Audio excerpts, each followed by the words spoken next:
తెలంగాణ రాష్ట్రానికి ఓసీ ముఖ్యమంత్రి రేవంత్ రెడ్డి లాస్ట్ రాసి పెట్టుకోండి 2028 నాటికి బీసీ వ్యక్తిని కుర్చీలో కూర్చోబెట్టకపోతే తీర్మానం మల్లన్న సచ్చినట్టే అన్నారు. సాధ్యమైద్ది అన్నది మీకెందుకు డౌట్? చేసి చూపిస్తాం కదా. ఇది మా నాయకుడు రాహుల్ గాంధీ గారు ఒకే ఒక్క నినాదం చెప్పినాడు, జిత్నా ఇస్సేదారి ఉతనే భాగేదారి అని చెప్పాడు. అంటే ఎవరు ఎంత ఉన్నారో వాళ్ళకు అంత దక్కాలనేది ఆయన ఆలోచన. తెలంగాణ రాష్ట్రంలో సమగ్ర కుటుంబ సర్వే లెక్కల ప్రకారం బీసీల జనాభా 54% పై చిలుకుంది. ఈ నేపథ్యంలో ఏం జరుగుతుందంటే ఈ 54% పై చిలుకున్నటువంటి జనాభా మెజార్టీ ప్రజలైనప్పుడు మెజార్టీ ప్రజల నుంచే ముఖ్యమంత్రి వస్తాడు కదా. అవును. సో ఈ తెలంగాణ రాష్ట్రం ఉమ్మడి ఆంధ్రప్రదేశ్ కానీ లేకపోతే ముందున్నటువంటి హైదరాబాద్ కానీ, హైదరాబాదు ఉమ్మడి ఆంధ్రప్రదేశ్ తెలంగాణ ఏర్పడ్డ ఈ మొత్తం వ్యవహారంలో ఇప్పటి వరకు ఒక్క బీసీ ముఖ్యమంత్రి కాలే. ఓన్లీ భారతదేశంలో బీసీ ముఖ్యమంత్రి కానీ ఏకైక రాష్ట్రం తెలంగాణ, ఇప్పుడు ఉన్నటువంటి ఆంధ్రప్రదేశ్, విభజించబడ్డ ఆంధ్రప్రదేశ్. కాబట్టి మేము స్ట్రాంగ్ గా ఇప్పుడు గతంలో ఉన్నటువంటిగా బీసీ మూవ్మెంట్స్ అట్లా లేకుండా ఇప్పుడు స్ట్రాంగ్ గా బీసీ మూవ్మెంట్స్ డెవలప్ అయినాయి. వాదం బలపడతా ఉంది.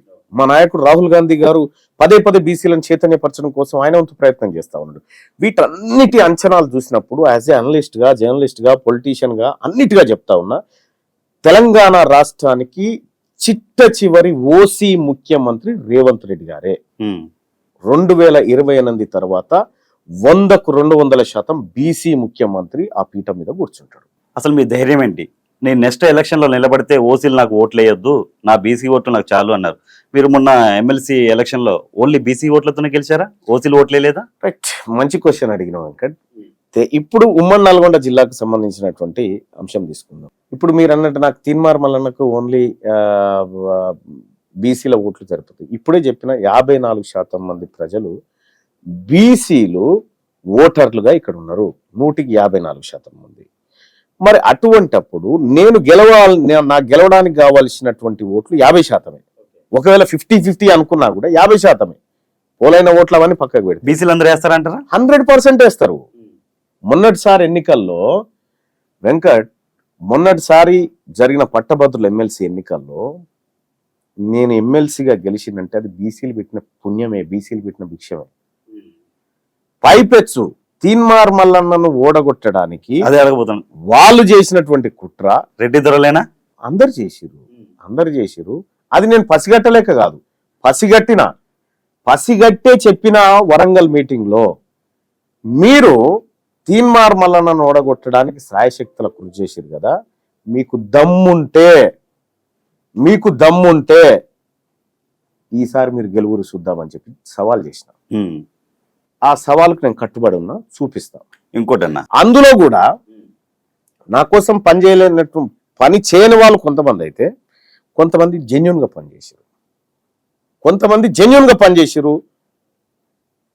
ఒకరిద్దరు మంత్రులు వాళ్ళ స్థాయిలో ప్రయత్నాలు చేశారు గెలిపించడం కోసం. ఈ ఉమ్మడి నల్గొండ జిల్లాలో 20 లక్షల పైచిలుకు మంది బీసీలుంటే 1952 నుంచి 2020 వరకు జరిగినటువంటి మొత్తం ఎన్నికలు 171 సార్లు అసెంబ్లీ ఎన్నికలు జరిగినాయి అన్ని నియోజకవర్గాల్లో. ఓకే. అందులో 116 సార్లు 2,14,000 మంది ఉన్నటువంటి ఓసీలు 116 సార్లు ఎమ్మెల్యేలు అయ్యారు. 20 లక్షల పైచిలుకు జనాభా ఉన్నటువంటి బీసీలు 16 సార్లు అయ్యారు. ఎస్సీ ఎస్టీలు 38 సార్లు అయ్యారు. బీసీలే తక్కువ, 16. అదే అంటే ఇక్కడ ఓట్లు ఎవరివి? మనం ఓట్ల సంఖ్యలో చూసుకున్నప్పుడు 20 లక్షల మంది బీసీల ఓట్లు కనిపిస్తున్నాయి మనకు క్లియర్ గా. సీట్లు ఎవరి? ఓసీలే కనిపిస్తా ఉన్నాయి. సో ఈ లెక్కలన్నీ కూడా ఇలా ఓట్లు మాయి, సీట్లు మీయి. అందుకోసం నేను చెప్పిన డేరుగా చెప్తా ఉన్నా, తీన్మార్ మల్లన్నకు రెడ్డిల ఓట్లు వద్దు, ఈ రెడ్డిలకు బీసీల ఓట్లు వద్దని చెప్పగలుగుతారు. ఇంత ధైర్యంగా ఇప్పటివరకు ఎవరు చెప్పలే ఏ పొలిటీషియన్. నేనేమంటున్నా, మీకు ధైర్యం ఉంటే తీన్మార్ మల్లన్నకు వద్దు, మీరు ఎట్లా వేరు, అవి మాకొద్దు, బీసీల ఓట్లు మాకు వద్దని మీరు చెప్పగలుగుతారా? ఆ మాట చెప్పలేరు. మీరు ఇన్ని రోజులు వేసుకున్నారు, ఈసారి మేము సిద్ధంగా లేవేయడానికి. ఓకే. మా ప్రజల్లో ఆలోచన వచ్చింది, మా ప్రజల్లో ఒక ఐక్యత వచ్చింది. కాబట్టి ఇవాళ నేను ఆ డేర్గా మాట్లాడడం జరిగింది. ఇప్పుడు నల్గొండ లెక్కలే కాదు, ఈ తెలంగాణ రాష్ట్రంలో మీ సొంత గ్రామంలో ఓసీల ఓట్లు ఎన్ని, బీసీల ఎన్ని, ఎస్సీల ఎన్ని, ఎస్టీల ఎన్ని అనే లెక్క కూడా మా తానుంది. ఈ లెక్కలు పక్కాగా ప్రభుత్వ లెక్కలు, సమగ్ర కుటుంబ సర్వే లెక్కలు, ఈ ప్రభుత్వం సేకరించినటువంటి లెక్కల ఆధారంగా చెప్తా ఉన్నాం. ఇప్పుడు క్యాస్ట్ సెన్సస్ చేస్తే ఇంకా బీసీల జనాభా పెరుగుతుంది. 2016 లెక్కలు ఇవి. నేను బెదిరించే సీట్ తెచ్చుకున్నాను, ఎవరిని బెగ్గింగ్ చేయలే అన్నారు. ఎవరిని బెదిరించారు, ఎవరిని భయపెట్టారు? అంటే ఒకటి, తీన్మార్ మల్లన్న ప్లేస్ లో వేరే అభ్యర్థి గనక పట్టభద్రుల ఎమ్మెల్సీలో ఉంటే సీటు గెలవకపోతుండే కాంగ్రెస్. అది సత్యం, అది సత్యం. ఇక్కడ తీన్మార్ మల్లన్న ఇండిపెండెంట్ గా పోటీ చేస్తే ఇంతకంటే ఎక్కువ మెజార్టీ ఇచ్చేది. ఓకే, నువ్వు ఇస్తే చేస్తా, లేకపోతే కూడా పోటీ చేస్తా అని తెచ్చుకున్నా. అంటే రేవంత్ రెడ్డి గారు మీకు ఇవ్వనని చెప్పారా? రేవంత్ రెడ్డి గారు ఇవ్వనని కాదు, నేను మా నాయకత్వానికి చెప్పిన. రేవంత్ రెడ్డి గారి చేతిలో ఎంతవరకు ఉంటుందో అంతవరకు ఆయన క్లియర్ గా చెప్పిండు నాకు. మళ్ళా నువ్వు గ్రాడ్యుయేట్ పోటీ చేయాలని నాకు క్లియర్ గా చెప్పిండు. ఇంకా ఎవరైతే అడ్డుకోవాలని ప్రయత్నం చేసిర్రో, ఎవరైతే ఎన్నికల్లో నన్ను ఓడించడానికి రకరకాల ప్రయత్నాలు చేసిరు కదా, వాళ్ళందరికి కూడా నేను ఖాళీగా ఉంటే మీకే ప్రమాదం. తీన్మార్ మల్లన్న ఖాళీగా ఉండి ఆలోచించడం మొదలు పెట్టిందంటే మీ పీఠాలకే ప్రాబ్లం. మీరు ఆలోచించుకోండి. ఎప్పుడు ఏదో పని చేసుకునేటట్టు ఉంచాలి. నేను బిజీగా ఉంటే కొద్దిగా తక్కువ ఆలోచన చేస్తానేమో. సో అట్లా ఆరూపకంగా తెచ్చుకున్నటువంటి సీటే. లేకపోతే నిజంగా ఈ సీటు తీన్మార్ మల్లన్న తప్ప ఇంకెవరైనా గెలిచేది ఉంటే వాళ్ళకి ఇచ్చేటోళ్ళు. ప్రధానంగా అప్పర్ క్యాస్ట్ అయితే వాళ్ళకి ఇచ్చేటోళ్ళు. ఇంకోటి బయట ఒకటి, కానీ తీన్మార్ మల్లన్న పోటీ చేయడం ద్వారా ఇంటలెక్చువల్స్ అంతా కాంగ్రెస్ పార్టీ వైపు ఉన్నారని మేము తీసుకురావడం కలిగింది. తీన్మార్ మల్లన్న కాంగ్రెస్ పార్టీలోకి వచ్చింది రేవంత్ రెడ్డి గారు వీలు పిలిస్తే రాలే, రాహుల్ గాంధీ గారి ఆలోచన కోసం వచ్చిన. నేను కాస్ట్ సెన్సస్ చేద్దామన్నాడు, జిరాక్స్ తీద్దామన్నాడు, ఎక్స్రే తీద్దామన్నాడు ఈ ప్రజల్ని. ఎంత గొప్ప మాట ఈ దేశంలో రాహుల్ గాంధీ గారు చెప్పింది. ఆ మాటలకు ఇంప్రెస్ అయిపోయి కాంగ్రెస్ పార్టీకి వచ్చినాం తప్ప వీళ్ళెవరో పిలిస్తే రాలేదు. తెలంగాణ రాష్ట్రంలో కాంగ్రెస్ పార్టీ అధికారంలోకి వచ్చినాక కులగణన 42% ఇద్దామని అన్నారు. అది అయిద్దా ఇప్పుడు? 100% అవుతుంది, డౌటే లేదు. చేస్తారా ఎవరు ఇక్కడ ఉన్న లీడర్లు? చేయనీయకపోతే వాళ్ళ రాజకీయ పతనం స్టార్ట్ అవుతుంది. చేయనిచ్చినా జరిగేది అదే. కానీ ఒక మాట, మా రాహుల్ గాంధీ గారు మా ఫ్యూచర్ ప్రధానమంత్రి, మేము అనుకుంటున్నటువంటి గొప్ప నాయకుడు, ఒక ఆదర్శవంతమైనటువంటి రాజకీయ నాయకుడు చెప్తున్నటువంటి మాట ఏంటంటే, కులగణన అనేది నేను ప్రకటించిన 42% రిజర్వేషన్ అనేది బీసీలకు ఇవ్వాలి లోకల్ బాడీస్లో అని నేను ప్రకటించిన. మాకు రాహుల్ గాంధీ గారు చెప్తే శిలాశాసనం అని ముఖ్యమంత్రి రేవంత్ రెడ్డి గారు కూడా చెప్పారు. శిలాశాసనం అని చెప్పాను. ఇక్కడ క్లియర్గా రాహుల్ గాంధీ గారి మాటే మాకు అందరికీ శిలాశాసనం, మేము నమ్ముతున్నాం. నేను ఇక్కడ రాహుల్ గాంధీ గారి మాటకు నేను బాధ్యత ఎందుకు వహిస్తా ఉన్నా, నాది బాధ్యత అని ఎందుకు చెప్తా ఉన్నా, ఆయన మీద ఉన్నటువంటి నమ్మకం, నాకు ఆయన కుటుంబం పట్ల ఉన్నటువంటి విశ్వాసం, ఇది నాది బాధ్యత అని నేను బాధ్యత వహిస్తా అని చెప్తా ఉన్నా. ఇప్పుడు ఈ బీసీ వర్గాల నుంచి బాధ్యత వహించడానికి చాలా మంది కొద్దిగా వెనక ముందు ఆడుతూ ఉంటారు. ఎందుకంటే మాకు వాళ్ళ ఆశీస్సులు కావాలి, వీళ్ళ ఆశీస్సులు కావాలి. తీన్మార్ మల్లన్నకి ఎవరు ఆశీస్సులు ఎక్కర్లేదు, రాహుల్ గాంధీ గారి ఐడియాలజీ చాలు. ఓకే, రాహుల్ గాంధీ గారి ఐడియాలజీ చాలు నాకు. అందుకోసమని రాహుల్ గాంధీ గారి మాటకు నేను బాధ్యత వహిస్తూ ఈ ప్రజలకు చెప్తా ఉన్నా, నాది జిమ్మెదారు అని చెప్తా ఉన్నా. 100కు 200% క్యాస్ట్ సెన్సస్ జరిగి తీరుతుంది. మొన్న సెక్రటరీలో మీటింగ్ జరిగితే ఒక లీడరు దీని గురించి డిస్కస్ చేసి వద్దు అన్నట్టు మీరు చెప్పారు. నేను ఓపెన్ గా చెప్పిన కదా జగన్ రెడ్డి గారు, నేను ఓపెన్ గా చెప్పిన. అంటే నేను సాటుకు చెప్పను వెంకట్, నేను ఏదైనా చూస్తే ఇది జరిగిందని చెప్తా.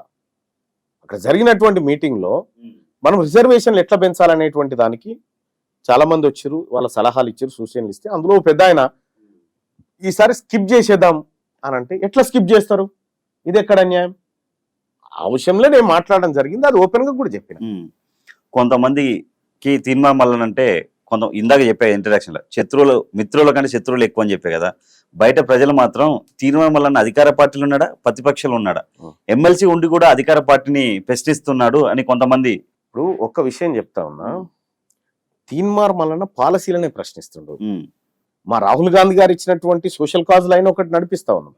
రెండోది, తీన్మార్ మల్లన్న ఇప్పుడు ఒక చోట ప్రభుత్వ పాఠశాలలో అమ్మాయిలు వరుసగా నిలబడితే తప్ప మూత్ర విసర్జనకు పోలేనటువంటి పరిస్థితిలో ఉన్నప్పుడు ఆడ మా రాజకీయ నాయకుల పిల్లలు నా బిడ్డనో నా పిల్లలు ఎవరైనా ఉంటే నాకు క్షేమ అనిపించదా? అనిపిస్తుంది. నాకు క్షేమ అనిపించదా? మరి నేను ఖచ్చితంగా ప్రశ్నిస్తా. అక్కడ బాత్రూమ్ కట్టంగా మనం ఎవడొద్దు అన్నాడు. ప్రభుత్వ పాఠశాలలో చదివేది మన పిల్లలు కాదు కాబట్టి వాళ్ళ పట్ల నిర్లక్ష్యమా అని చెప్పి మాట్లాడిన తప్పేముంది దాంట్లో? ఇది మాట్లాడొద్దని మా అధిష్టానం ఏమైనా చెప్పిందా నాకు? ఇదే చేయాలని చెప్పినాం కదా. ఇదే చేయాలనేది మా పార్టీ లక్ష్యం, మా అధిష్టానం లక్ష్యం, మా ముఖ్యమంత్రి గారి ఆలోచన కూడా గదే. ఆయన చెప్పింది ఏంటి? ప్రతి ఊర్లో ఒక స్కూల్ ఉండాలని చెప్పిండు, ప్రభుత్వ పాఠశాల, దాంట్లో వసతులు ఉండాలని చెప్పిండు. కానీ 250 మంది ఆడపిల్లలు ఉన్నటువంటి స్కూల్లో ఈ దుస్థితి ఉంటే రేపు పొద్దుగాల ఆ స్కూల్కి ఎవరైనా తల్లిదండ్రులు పంపుతారా? మరి ప్రభుత్వ విద్యను ఎట్లా కాపాడుకుంటాం? ఇది నా క్వశ్చన్. ఈడ కాకపోయినా రేపు మండలంలో అయినా అదే మాట్లాడతా. కానీ ఇక్కడ మనం గుర్తించుకోవాల్సినటువంటి అంశం ఏంటంటే, నిజంగా ప్రజలకు అన్యాయం జరిగినప్పుడు అన్యాయం అని చెప్తే తలకాయ దిగిపోతుందా? అయిపోదు. ఆ ధైర్యం ఉండాలి కదా. ధైర్యం ఇప్పుడు తీన్మార్ మళ్ళీ నాకు ఇంకేమైనా ఆశ ఉందా నాకేమన్నా? లేకపోతే నా ఫైల్స్ ఏమైనా పెండింగ్ ఉన్నాయా? నేను అయ్యా అనుకుని తిరగడానికి? నన్ను గెలిపించింది పేద ప్రజలు. ఈ ప్రజల కోసం, ఈ బిడ్డల కోసం నేను మాట్లాడాలి కదా. నేను ఆ పనే చేస్తున్నా, దాంట్లో తప్పేముంది? అధికార పక్షంలో ఉన్నంటే నేను ఏ పక్షంలో ఉన్నా ఈ ప్రజల పక్షంలోనే ఉంటా. అటైనా ఇటైనా ఎప్పుడైనా ప్రజల పక్షంలోనే ఉంటా. సహజంగా ఇప్పుడు మన గతంలో ఉన్నప్పుడు ఆ ప్రభుత్వాలు చేసిన పనులను విమర్శించినాం. ఆయన ముద్దొచ్చి అలా వ్యతిరేకం ఉండదు కదా. నా పని నేను మారలే, నా ప్రశ్న మారలే, నేను అడగడం మారలే. నువ్వు పొజిషన్ మారి నువ్వు అనుకుంటే మరి దానికి నేనేం చేయలేదు. ఇంకోటన్నా, హైడ్రా మొన్న హైకోర్టు జడ్జి రంగనాథ్ గారు చాలా సీరియస్ అయ్యారు. హైడ్రా అంటే పేదలకు భరోసా కల్పించేలా ఉండాలి, కానీ అన్ని కూల్చుకుంటూ పోవడం కరెక్ట్ కాదు. రేపు చార్మినార్ తహసీల్దార్ వచ్చి హైకోర్టును కూల్చమంటే కూలుస్తారా? పొలిటికల్ బాస్ల కోసం పనిచేయకండి, నిజాయితీగా పనిచేయండి అని కొంచెం ఒక సీరియస్ అయినట్టు తెలుస్తుంది. సరే, కోర్టు ఏం చెప్పినప్పటికీ కూడా ఈ మూసీ పరివాహక ప్రాంతానికి సంబంధించి మూసీ డెవలప్మెంట్ కార్పొరేషన్ ఏర్పాటు చేసింది బీఆర్ఎస్ పార్టీ. కేటీ రామారావు గారు దీనిపైన రివ్యూ నిర్వహిస్తూ క్లియర్గా ఒక మాట చెప్పిండు. ఈ పరివాహక ప్రాంతాల్లో ఆక్రమణకు గురైనటువంటి అన్ని ఇండ్లను నిర్దాక్షిణ్యంగా కూలదోయండి, బుల్డోజర్లు పెట్టి పడగొట్టండి, అడ్డుకుంటే పోలీసులను పెట్టి కార్యక్రమాన్ని ముందుకు తీసుకుపోండి అని చెప్పిండు. మీరు కావాలంటే ఆ వీడియో కూడా ఉంది, నా దగ్గర వినిపిస్తాను. మీరే ఏర్పాటు చేస్తారు, మీరే మూసీ సుందరీకరణ అంటారు, దానికి మూసీ డెవలప్మెంట్ కార్పొరేషన్ పెట్టి ఆ కార్పొరేషన్ కు ఎల్బీ నగర్ ఎమ్మెల్యే సుధీర్ రెడ్డిని చైర్మన్ చేస్తారు, లోకేష్ కుమార్ గారు ఉంటారు. వీళ్ళందరినీ గట్టి మీరే చేసిరు ఆ కార్యక్రమం. ఆయన మాకు సినిమా చూపించారు కదా, మూసీలో మీరు బోటింగ్ చేయాలంటే టికెట్ల కౌంటర్ ఈడు ఉండాలనే కాడికి తెచ్చారు. కానీ అందులో తట్టెడు మట్టి ఎత్తింది లేదు, ఆ ప్రాజెక్టు ముందుకు పోయింది లేదు. ఇవాళ హైదరాబాదు ప్రాంతంలో ఇప్పుడు లండన్ నగరానికి థేమ్స్ నది ఎట్లయితే ఉందో, హైదరాబాద్ కు ఈ మూసీ అనేది కూడా అంత గొప్ప రివరు. ఒకప్పుడు ఈ నదీ పరివాహకం అంతా గొప్పగా విలసిల్లింది. సో అటువంటి ఖ్యాతిని మళ్ళీ పునరుజ్జీవింప చేయాలంటే ఖచ్చితంగా మూసీ నదిని పరిశుద్ధం చేయాల్సినటువంటి అవకాశం, ఆలోచన ఉందని ముఖ్యమంత్రి గారు దాని మీద రివ్యూలు చేసిండు. పోయి లండన్ థేమ్స్ నదిని చూసిండు, ఆ రోజు నుంచి చెప్పిండు.